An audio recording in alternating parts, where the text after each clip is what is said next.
자, 새로운 의혹이 제기됐습니다. 김민석 총리 후보자 모친 소유의 빌라 의혹인데요. 함께 보시죠.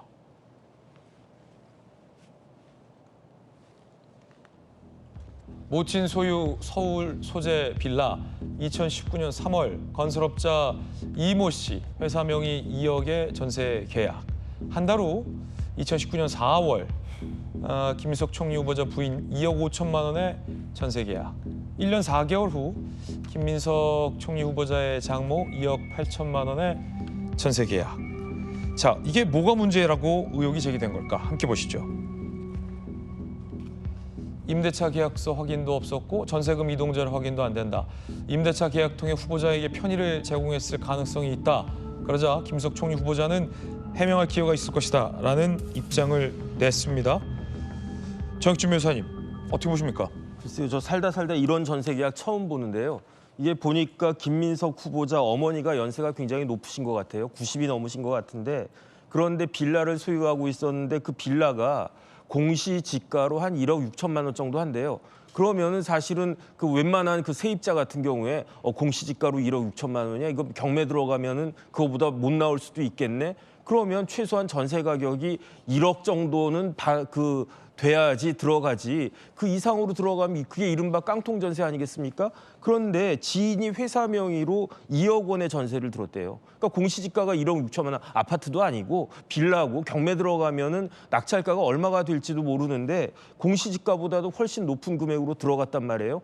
그리고 난 다음에 한 달 뒤에 또 전세 계약이 체결됐는데 이거는 이중 매매잖아요. 한 집에 두 가족, 한 지붕에 두 가족이 사는 겁니까? 그런데 이때는 전세 가격이 얼마냐면은 2억 5천만 원이었어요. 그러면은 1억 6천만 원짜리 공시지가 집에 지금 4억 5천만 원짜리 전세가 들어갔다라고 하니까 이게 말이 되겠는가?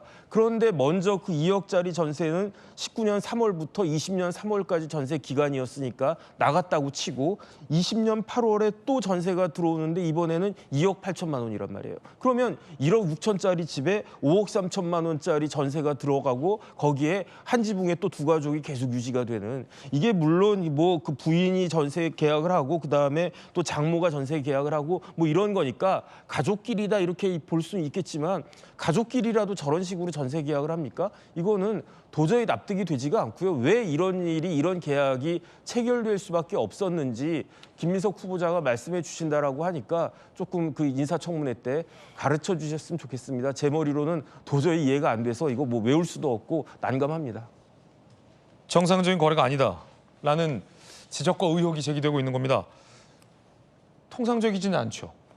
1년 계약을 했는데 한 달 뒤에 또 계약이 들어갔는데 시세 가격보다 계속 높은 가격에 2중, 3중 계약이 된다? 김민석 총리 후보자 질문 받았습니다. 기자들에게 이야기 들어보시죠. 모친 빌라에 대해서도 좀 자금 의혹이 하나 좀 제기되는데 여기 대해서 좀 입장 주시죠. 여기는 어느 채널인가요? 저희 지금 다 풀입니다. 아, 그러세요? 예, 예. 네. 오늘 외신 기자간담회는 아주 의미 있고 또 현재 한국의 민주적 상황에 대해서 외신 기자들의 관심도 많았고 또 그에 대해서 충실하게 답변할 수 있었고 아주 좋은 의미 있는 시간이었다고 생각합니다. 고맙습니다. 아까 말씀드렸던 모친 빌라 자금 의혹은 어떻게 생각하세요? 양철 변호사님, 이 의혹은 또 뭡니까? 이거 해명이 아직 안 되고 있는데. 그러니까 지금 뭐 한 달 만에 이제 같은 그 부동산에 대해서 중복해서 된 건지 아니면은 그냥 그 다른 이미 뭐 기존 계약을 이제 그 기존 계약을 한 임차인이 전대차를 준 걸 수도 있거든요. 그러니까 자신이 사용하지 않을 것 같아서 아니면 일부 공간을 다시 이제 그 사연에도 나오지만 뭐 이제 2억을 계약하고 그걸 다시 저 이모 씨가 다시 그거를 김민석 총리 후보자 배우자한테 이제 2억 5천의 전대차를 준 걸 수도 있기 때문에 뭐 한 집에 대해서 2억 5천짜리가 중복해서 있다기보다는 2억짜리 계약을 2억 5천 계약으로 넘긴 걸 수도 있기 때문에 저건 좀 살펴봐야 될 것 같고요. 근데 사실 지금 문제가 되고 있던 저 전세 계약 자체가 2019년에 있었던 일인데 2019년은 사실 김민석 총리 후보자가 지금 정말 이게 아무 정치인도 아닌 정말 야인루이스 시절입니다. 왜냐하면 2020년 4월 총선에서 당선이 돼서 이제 원내로 입성을 했기 때문에 사실 뭐 저런 아무런 정치인도 아니고 뭐 원외에 계셨던 분에게 저런 식의 뭐 불법 정치 자금이라고 감히